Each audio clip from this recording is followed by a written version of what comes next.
Welcome back to the infamous project, guys, and today is going to be the wrap-up video, which I promised, the full feature on my 2000 SVT Lightning. So I'm going to be going into some details on the history of when and how I got it, the modifications that I've done to it, all the places I've brought it over the years, a little bit about my opinion of the Lightning versus the SRT-10, which you can see out there in the background, and just kind of an overall overview. So stay tuned and hopefully you guys enjoy this episode.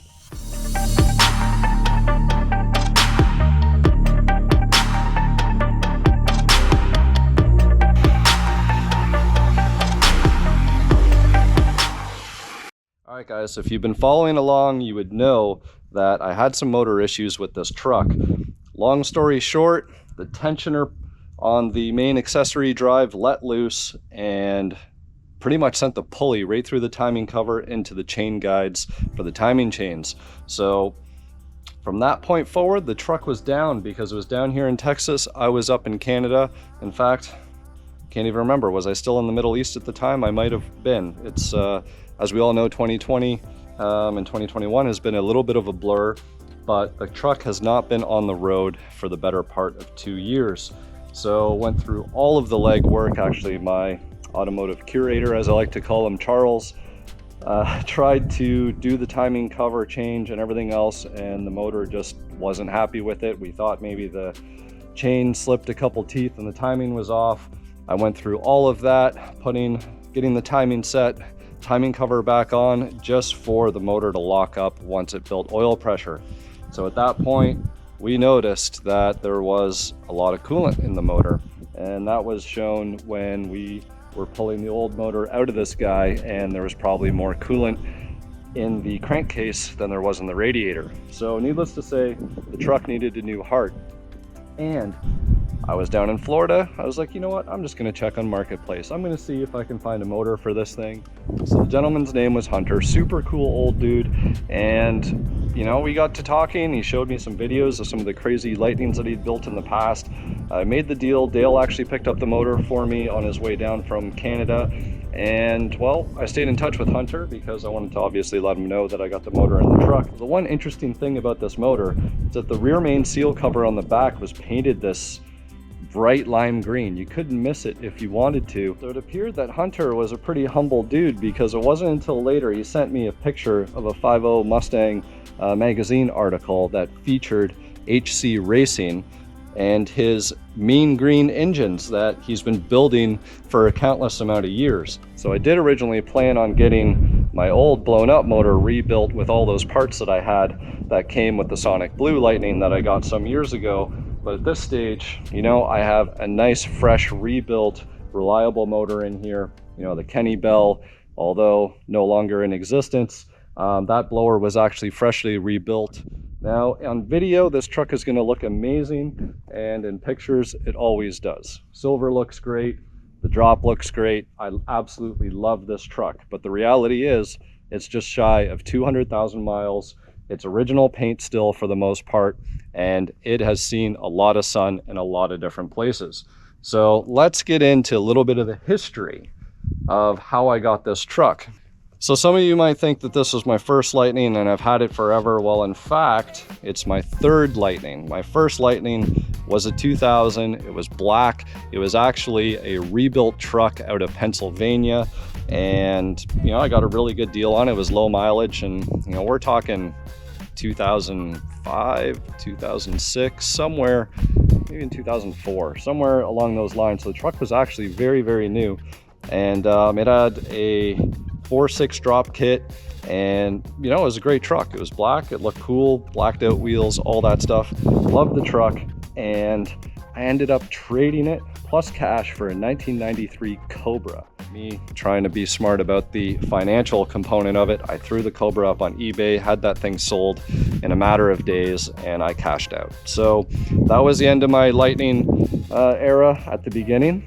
Then I came across another one with super, super high miles. It was another 2000. It was red. And as I'm saying this story, this is my second Lightning. The red one was my third one. I'm sure some of you guys can relate to not remembering how many vehicles you have or in which sequence, but anyways, I did in fact have this truck. My third one was a red one. It was just a quick flipper, had really high miles. It was a good deal. Got it, flipped it, cashed in. That was that. So going into this guy, after I'd sold the black one, I had some seller's remorse. Love to have another Lightning. And so I started looking online, and I don't even remember which forum it was on. It was on a forum, and it wasn't Lightning Rodder. I think it was a more generic Ford one. Anyways, found the truck. The gentleman lived in Minnesota, so quite far north, even more north than where I was living in Canada. They even pretty much have Canadian accents up there, and super cool dude. He had moved from, it was either Arizona or California. The truck did start its life in Texas, funny enough. Was down in the south on the west coast, and he moved it all the way up to Minnesota. The truck had 100,000 miles on it when I got it, mostly highway miles because, well, all of that traveling and everything else. Truck was stock, so there was nothing fancy about it. Stock wheels, stock everything. So I flew to Chicago. He met me there, and I don't remember why he met me there, but you know, he drove the truck down from Minnesota, met me at the airport, pretty much did the exchange, hopped in the truck, drove it to Canada. So it got imported into Canada, and I didn't waste a moment on this thing. These wheels that are on the truck, these are actually my second set of the Oz Vela 23s, and we will get into that in more detail in a few minutes. But I had found the first set. A gentleman had them on SVT Performance, and he had a Sonic Blue Lightning. The centers were blue, and he was down in Miami, and I fell in love with the wheels. He wanted a lot of money because these wheels were not cheap back in the day, and well, they still wouldn't be cheap now if I ever even considered to sell them. The two of us kind of went back and forth on the wheels for quite some time, and in the meantime, you know, I wanted a nice set of wheels, and I ended up with a set of 23-inch chrome KMCs. And I got them for like 1,100 bucks with 6 tires, and 23-inch tires weren't cheap back then. Well, they're still not cheap now. But I had them on the truck, and you know, kind of had the look for the time, if you want to say, but they didn't last long. First thing that I did when I got the truck, I wanted it lower. You know, Lightnings, you're pretty much good if you own a 99 to 2002. The factory ride height is okay. The 03, 04s, they were jacked up in the back with an extra leaf spring, and they pretty much look like 4x4s. But for my style, I always like things nice and low. So the first thing I did, I went to a suspension shop, got the front coils cut, got the rear leafs de-arched, and that's how I was cruising around for the first little while. Got the 23s on, and that didn't last long. That was just to tide me over for the rest of the season so that I could kind of enjoy the truck a little bit more. So then I got into a lot of the suspension. So everybody always asks me, what suspension is in this truck now?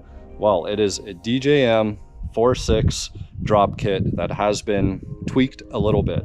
So the front is lowering control arms, that drops the truck down 2 inches.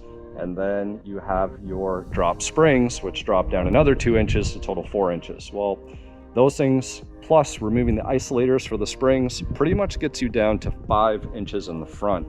Now, the one thing about this truck now is it is sitting on 23s. If it's on the stock 18-inch wheels, it's real low. So the rear is the flip kit. So pretty much flips your leafs to go underneath the axle instead of on top of the axle. And what that allows you to do is gain, you know, the whole diameter of the axle, which is 6 inches, and drops the rear down. But what I've done is actually added a shackle in the back on top of that, which is giving me pretty much 7 inches of drops. 5 inches in the front, 7 inches in the rear. That's the suspension setup. So now you guys all know, if you didn't know already. Like, man, I could dirty. You know, some of you guys are gonna be upset that I'm doing this in the paint, but once it's clean, I'm gonna show you guys this truck is not as perfect as you might think it is.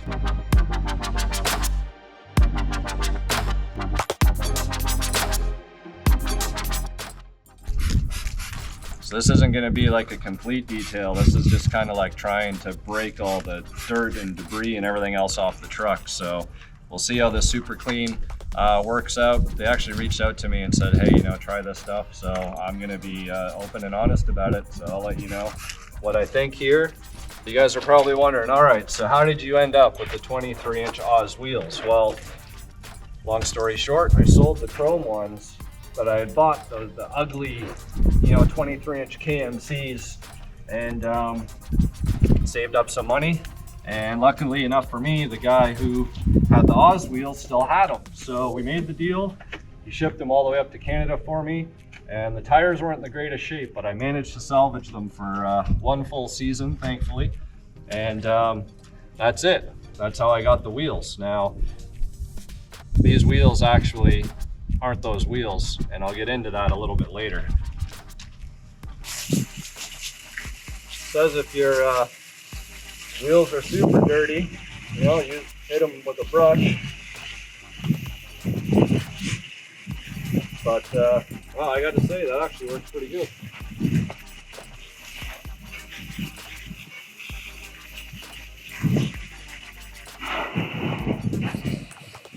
Well, these wheels are actually, they're easy to clean in the sense that the spokes are really easy to access, but you got all those little rivets, well not rivets, those little bolts.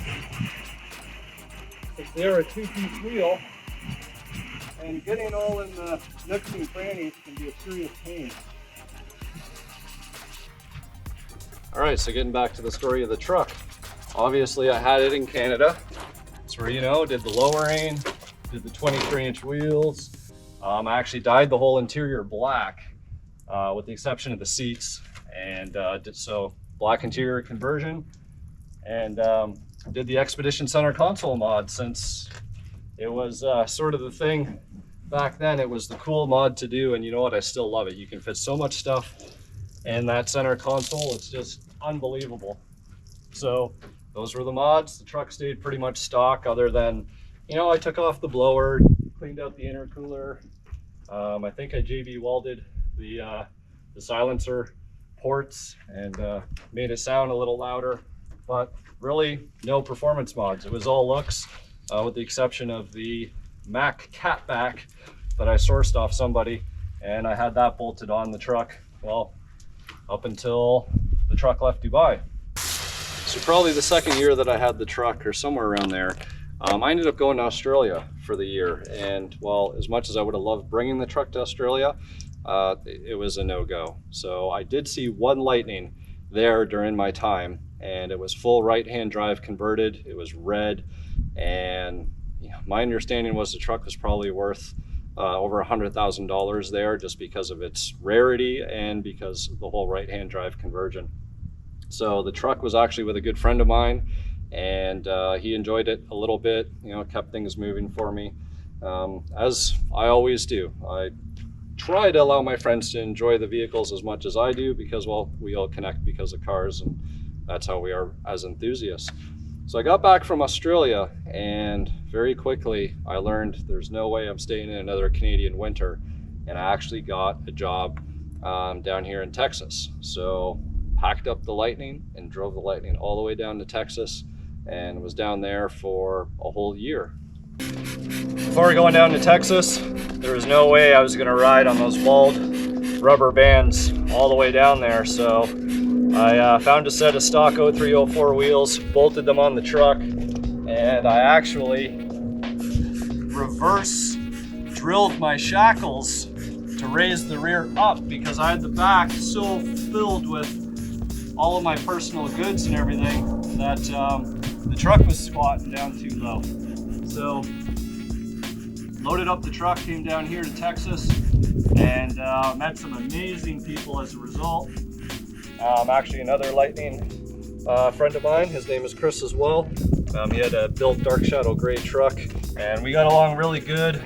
Met some other people, and it was because of Lightnings, or this Lightning, that I met the people that I met, and that would probably result in me loving Texas as much as I do. So pretty amazing in terms of who you can meet as a result of cars and being fellow enthusiasts and everything else. So I'm sure some of you guys can relate to some of your stories and the people that you've met over the years and everything else, but that's how the truck ended up in Texas. A year went by, I got my opportunity to go to Dubai. to take advantage of new scenery, new cultures, everything else. I took the offer, so left Texas and actually drove this truck all the way back up to Canada. A guy I know was on the Copart auction, and his wife is big into horses, and they decided to buy a horse trailer from the Copart in Shreveport, Louisiana, and asked me if I'd tow this horse trailer back up to Canada for them. So they said they would cover my fuel.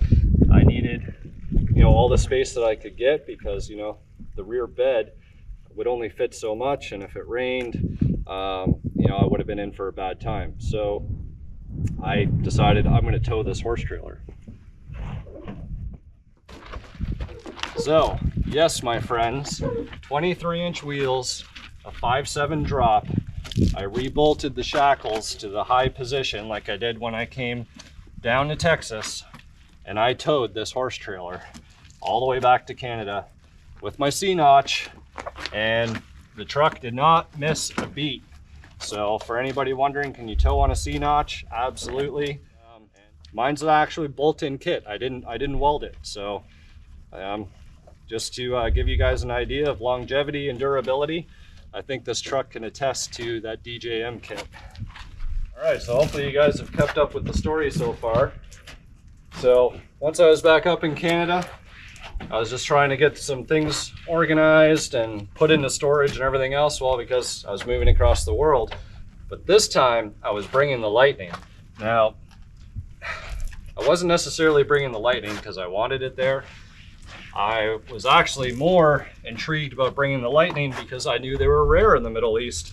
And I actually had a gentleman who, as soon as he found out on I think it was SVT Performance, that I'd be moving and bringing the truck with me, he said he'd buy it. So at this point, and this was, when did I go? 2011? So in 2011, the market on these trucks wasn't the greatest. You could pick up pretty clean Lightning for, 10 grand, maybe even less. And Middle East was yielding some pretty good money. So I shipped the truck over. By the time it got there, I think I drove the truck for a month before he bought it.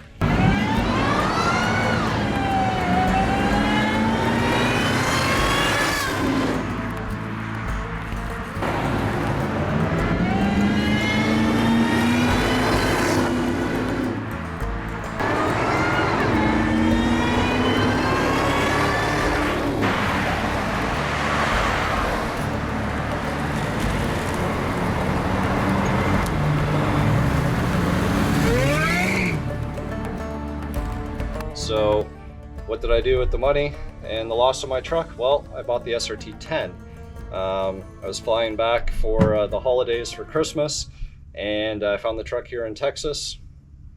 Bought the truck, drove it to Florida, stuck it on a ship from there, and I had that shipped over to Dubai. So it was kind of a little change of pace, you could say, but it was something new, it was something exciting, and you know what? I thought I had my fun with this truck, but needless to say, the truck ended up back in my possession. So you're probably wondering, what made me buy the truck back or get it back, right? So I'd sold it to a gentleman. He was from South Africa. He went ahead, did a pulley swap, a couple other mods.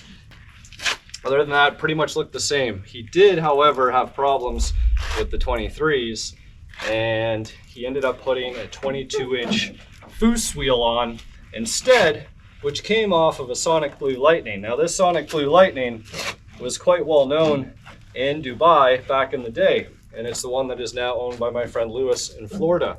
So what happened is the Sonic Blue belonged to a gentleman. He had it fully built. He ended up giving it to his nephew, I think is how the story went. And the nephew, well, he did some driving he shouldn't have been doing and ended up with the truck getting impounded. Once the truck was impounded, the mother wasn't going to get it out for him, and it sat in an impound yard for quite some time. Now, some of you guys would probably see those pictures of abandoned vehicles in Dubai. Everyone leaves their Ferraris and everything parked on the side of the road. Well, the reality is the vehicle can sit outside in Dubai for a week, and it would look like it sat out for a year. So this truck having been, you know, in the impound, whether it was a couple months or a year, I don't remember the overall timeline. You know, it looked pretty rough. I gotta say, in terms of getting this old grime and everything else off, the super clean stuff works really well, which is a perfect segue into these wheels. So again, still not these ones. It's still the original wheels that that gentleman had from South Africa, right? So he took the original 23s off, put the 22s on that came off that Sonic Blue truck. He ended up actually getting in touch with the mom of the nephew. You know, he paid to get the truck out of impound. To this day, I don't know how much he paid to get that truck, but he ended up buying it. And his plans were to take that truck and this truck and make one badass truck. So then he started doing some investigation into the Blue truck's motor and found out, well, it had a blown head gasket. So now he had two Lightnings, and this is where things get interesting. All right, guys, I gotta say, it's a little challenging trying to film and wash your vehicle at the same time. So the guy who owns both Lightnings now reaches back out to me and he says, hey, Chris, I have this, you know, amazing project opportunity for you. You know, I got the Sonic Blue Lightning. You know, are you interested in buying it? And the reason why I bought that truck, because yes, I did buy it in the end, was, which I guess actually makes it my fourth Lightning. So I lied in the beginning of the video, I've actually had 4. So obviously having a collection of performance parts and a Sonic Blue Lightning with, I think it only had about 40,000 miles on it. Pretty cool story, you know, getting impounded, all that other good stuff. The reason I bought the truck back was for the wheels. I knew that I wanted those wheels. I knew I wanted a Lightning, whether it was gonna be that Sonic Blue one or not. I just wanted to have those wheels back in my possession. So I bought the Sonic Blue one. He held on to this one and he ended up selling it. He asked me if I wanted to buy both trucks, and just, it didn't make sense. Not in Dubai, and it's challenging enough to try and get parts or find good work or people that you trust to work on. Well, I guess that happens everywhere, but even more so over there. And I passed. I just said, no, I can't add. I had the M5, I had my Ferrari, I had the SRT10. My parking garage was full. So I passed on buying this truck back. So he ended up selling it. He sold it to a guy from the UK. I didn't know who the guy was. He actually reached out to me sometime later. He had asked me, you know, what suspension was in the truck, because he wanted to update some of the bushings, because it was about that time. You know, this truck literally went everywhere, guys. Like, I drove it all over the place as a driver. You know, even when I lived in Texas, I drove it all the way to Florida and back for like the Old Town Lightning meet, so on and so forth. So the miles were getting up there. He wanted to replace brakes, bushings, a whole bunch of stuff. So we stayed in touch. Needless to say, a couple months later, he reached out to me, asked me if I wanted to buy the truck. So the reason why he wanted to sell the truck this time around is he actually wanted to send the truck back to the UK. It was just going to be too much work for him. So he figured he should just sell it instead. Funny enough, he was into jet skis. I had a jet ski that I was selling. We made a trade plus cash, and I ended up with this Lightning back. So now I had both Lightnings and no storage for them, and called up my friend Lewis in Florida, and I just said, you know what, man? He's like, I know you always wanted a Sonic Blue Lightning. He had a white one that he actually had brought to Dubai when he was there with me, and he had sold it, and he regretted selling that truck. So he was back in Florida at that point, and I said, hey, listen, I'm gonna ship both trucks over to Florida. If you're interested in the Sonic Blue one, make me an offer. So long story short, he ended up with the Sonic Blue truck. My old Lightning made it back to the US. At that point, I picked it up in Florida in 2018 and drove it back up to Canada, stopping for Foxtoberfest. And the truck was up there. I blew the radiator on my way to Foxtoberfest. And ever since that point, the truck didn't really run right. And maybe the blown head gasket was part of the issue, just not knowing at the time to what would later happen. So, you know, the truck was in Canada. I had it brought back down here to Texas, and then that's when the tensioner and everything else let loose, and that was the end of that. So when the truck was in Florida, well, in fact, rewind for a second. Before I actually sent the truck to Florida from Dubai, I took the Kenny Bell and the aluminum box upper that was the spare parts, part of the spare parts that came with the blue truck, bolted them on, bolted on the long tubes, the bore leg exhaust, and most importantly, even though one of the wheels was cracked, I bolted the 23s back on this truck to make it look like the way I had it back in the day. So that is why Lewis's truck actually has the 22-inch Foose wheels, because those are the wheels that were actually original to his truck. So fast forward to Florida now. You know, I knew that the wheels had some problems. They had a lot of miles on them. So funny enough, gentlemen, and if you guys follow Lightnings, I'm sure you would know his truck, Mr. Blower Whore. He had found this set of wheels that are actually on my truck now, and he was ecstatic. He had found them. He had found some extra sets of tires and everything else, and I don't even remember why he ended up selling me this set, but he did.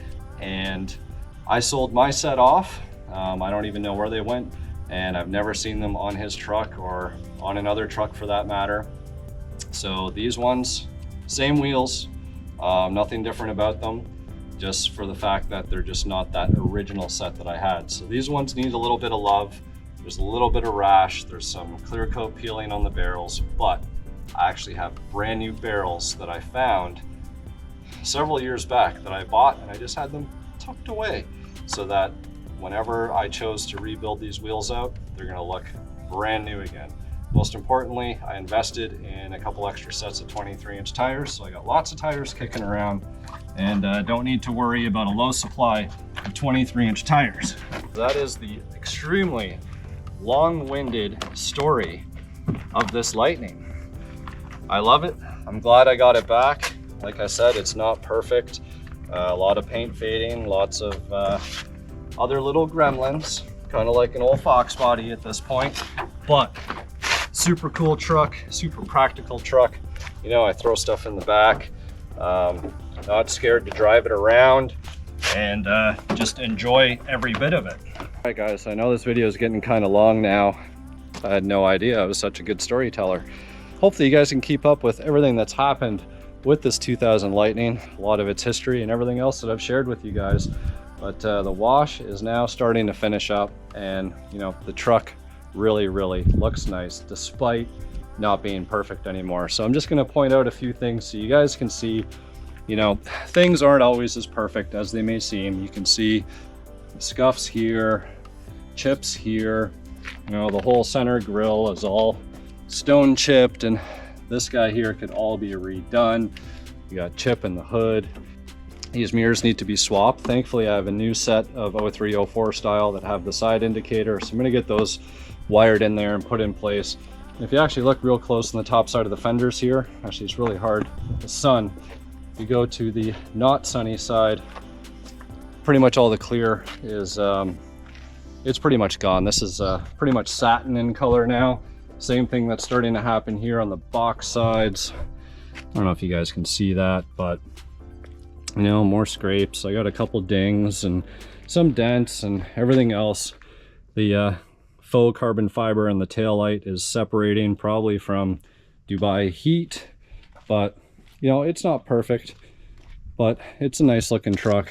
You know, the interior, this was dyed a long time ago. Things are starting to chip and flake off in certain places. You got to remember that this thing was in 120-degree heat, which means it was probably 100 and, you know, 30, 40, 50 inside.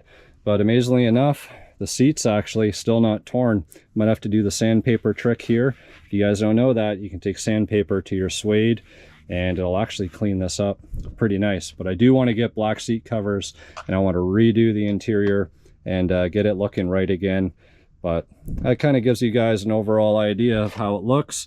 I've got a new head unit I'm going to stick in here, but there's the Expedition center console and everything else. So I know some of you guys are going to ask, which truck is my favorite, the Lightning or the SRT10 Viper truck? And I'm going to tell you straight up, you can't compare the two. It's impossible. Two completely different beasts. You know, from factory, they're pretty much the same in terms of, well, their quarter-mile times are pretty much bang on. I do believe that guy did claim world's fastest production truck, but you know, it's completely different. These only came in automatic. These you could get manual or automatic if you got the quad cab. So even though that truck is lowered, that truck, if you wash that thing, it feels like I'm washing two Lightnings. Like the Lightning is almost like a little go-kart truck, is the best way that I can describe it. At least, well, now it is because I have it so slammed and everything else. But this thing handles almost like a car. That thing, it handles like a truck. Now, the raw torque and power that comes out of that thing, being all motor, it's an impressive feeling to have when you're driving it. This one, when that supercharger kicks in, you hear the whine, you feel the boost. That's a completely different type of power that you're feeling. So power for power, both super fun, both got lots of it. Lightning, a little bit more practical in my opinion.